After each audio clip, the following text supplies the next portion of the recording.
Sengitnya pertempuran antara Rusia dan Ukraina, peran drone semakin krusial dalam taktik militer kedua belah pihak. Salah satu inovasi yang menonjol adalah drone FPV yang dikenal dengan nama Knyaz Vandal Novgorodovsky atau KVN yang digunakan oleh pasukan Rusia. Belakangan ini drone KVN berhasil melancarkan serangan terarah terhadap kendaraan lapis baja Ukraina di daerah Konstantinovka Donetsk. Serangan tersebut membuktikan kemampuan drone ini untuk menembus pertahanan lawan dan menyebabkan kerusakan besar. Keistimewaan KVN terletak pada sistem komunikasi kabel serat optik antara operator dan drone yang membuatnya sangat sulit disadap atau diganggu oleh sistem elektronik musuh. James Patton Rogers dari Brookstad Policy Institute menegaskan bahwa teknologi ini menjadikan KVN hampir tak terdeteksi oleh intelijen lawan. Selain komunikasi yang aman, tingkat presisi drone KVN sangatlah tinggi, mencapai 95%, jauh lebih unggul dibandingkan drone FPV biasa yang hanya sekitar 20%. Hal ini menjadikannya senjata yang sangat efektif dalam misi militer Rusia. Drone ini juga dilengkapi kamera thermal sehingga tetap bisa beroperasi dengan efektif saat malam hari. Kemampuannya untuk membawa berbagai jenis muatan, mulai dari bahan peledak hingga peluru anti-tank PG-7V, memungkinkannya untuk menghancurkan berbagai sasaran seperti kendaraan lapis baja dan instansi militer selama konflik berlangsung. Pemanfaatan drone KVN memperlihatkan bagaimana perkembangan teknologi militer terus mengubah cara bertempur, memberikan keunggulan strategis bagi yang mampu mengoptimalkannya. Di saat Rusia bersiap merayakan hari kemenangan ke-80 yang memperingati berakhirnya Perang Dunia Kedua, Ukraina tak tinggal diam.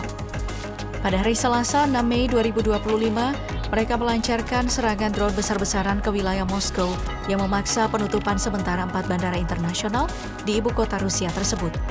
Menanggapi serangan ini, sistem pertahanan udara Rusia berhasil menembak jatuh 105 drone di sedikitnya 11 lokasi berbeda, termasuk 19 drone yang mencoba mendekati Moskow.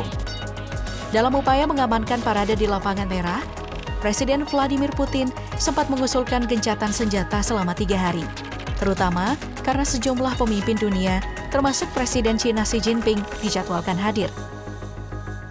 Namun usulan ini ditolak oleh Presiden Ukraina Volodymyr Zelensky yang bahkan menginginkan gencatan senjata diperpanjang hingga 1 bulan penuh. Meski sederhana, drone buatan Ukraina cukup canggih. Sebagian besar berbentuk pesawat kecil, bahkan ada yang menggunakan mesin gergaji sebagai tenaga penggerak. Kendati tampak minimalis, drone ini sulit dideteksi pertahanan Rusia dan mampu membawa muatan peledak besar yang cukup presisi menghantam sasaran penting saat serangan berlangsung. Tak lama setelah Moskow dihantam serangan drone Ukraina, Rusia membalas dengan serangan udara ke beberapa wilayah di Ukraina. Di Kharkiv, serangan drone terjadi pada malam hari dan dilaporkan oleh wali kota Igor Terekov yang menyebut sedikitnya 12 lokasi terkena dampak dalam waktu 1 malam.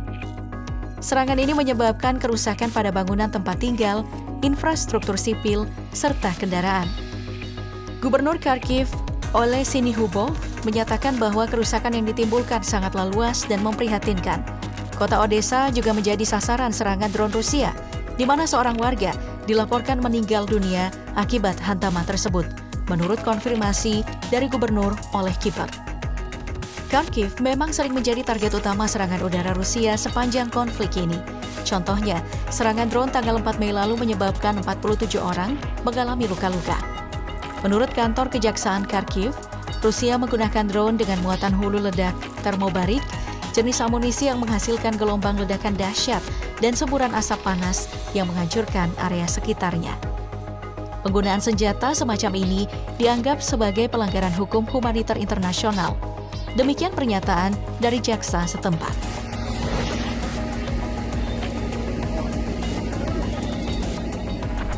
Pada dini hari 7 Mei 2025, serangkaian drone tempur dari Ukraina terdeteksi melewati langit pangkalan udara Kubinka di Rusia, tepat 2 hari sebelum perayaan Hari Kemenangan. Serangan ini menyebabkan kebakaran besar di jalur penerbangan yang merupakan markas utama tim aerobatik paling bergengsi Angkatan Udara Rusia. Kubinka, yang berjarak sekitar 60 km dari barat Moskow, dikenal sebagai basis bagi pesawat-pesawat yang akan tampil dalam parade besar di tanggal 9 Mei. Informasi awal mengenai insiden ini muncul melalui unggahan akun Osin Technical di platform media sosial X. Kemudian diperkuat oleh laporan dari blogger militer Rusia, Fighter Bomber. Bahkan sistem pemantauan kebakaran orbit NASA yang bernama FIRMS mencatat titik-titik api di area pangkalan tersebut.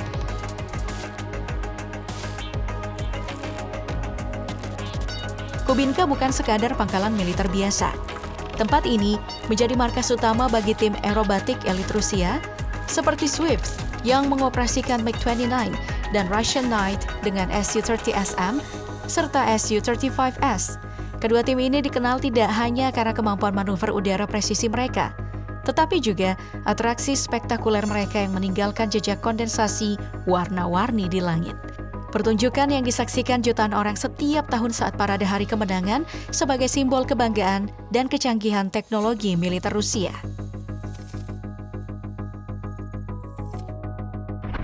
Dalam konflik yang masih berlanjut, kedua belah pihak saling melaporkan kerugian besar dalam peralatan militer mereka. Kementerian Pertahanan Rusia menyatakan bahwa Ukraina telah kehilangan hingga 662 pesawat, lebih dari 23.000 kendaraan lapis baja, 283 helikopter, 24.514 unit artileri dan mortir, serta 35.059 kendaraan pendukung sejak perang dimulai. Keberhasilan Rusia menekan pasukan lawan menurut mereka didukung oleh teknologi persenjataan canggih, termasuk drone tempur yang efektif menghancurkan target dengan cepat dan presisi. Drone FPV KVN yang terbaru bahkan disebut berperan vital dalam sejumlah operasi kunci menghancurkan kendaraan lapis baja Ukraina dalam waktu singkat.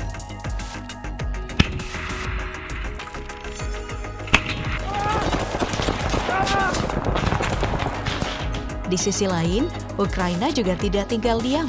Mereka melaporkan keberhasilan menembak jatuh 2 pesawat tempur Rusia, menandakan pertempuran udara di antara kedua negara masih sangat sengit dengan korban dan kerugian yang terus bertambah di kedua pihak. Di sisi lain, Ukraina juga melaporkan keberhasilan mereka dalam menjatuhkan 2 jet tempur Rusia berkat inovasi drone laut Magura 7.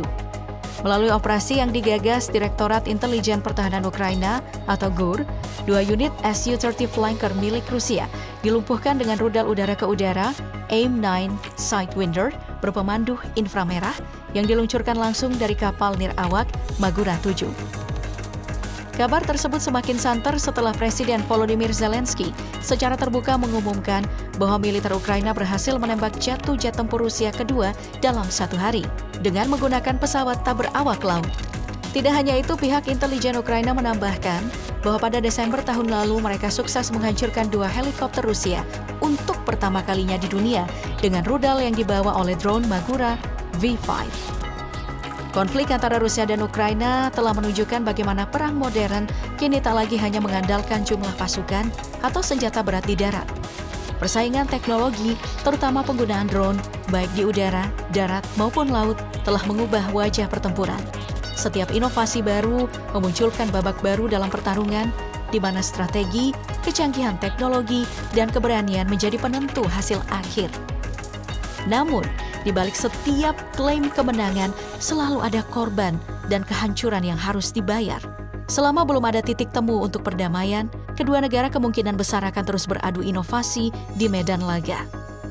Satu hal yang pasti, dunia akan terus menyaksikan siapa yang mampu bertahan di tengah eskalasi perang teknologi yang makin tak terduga.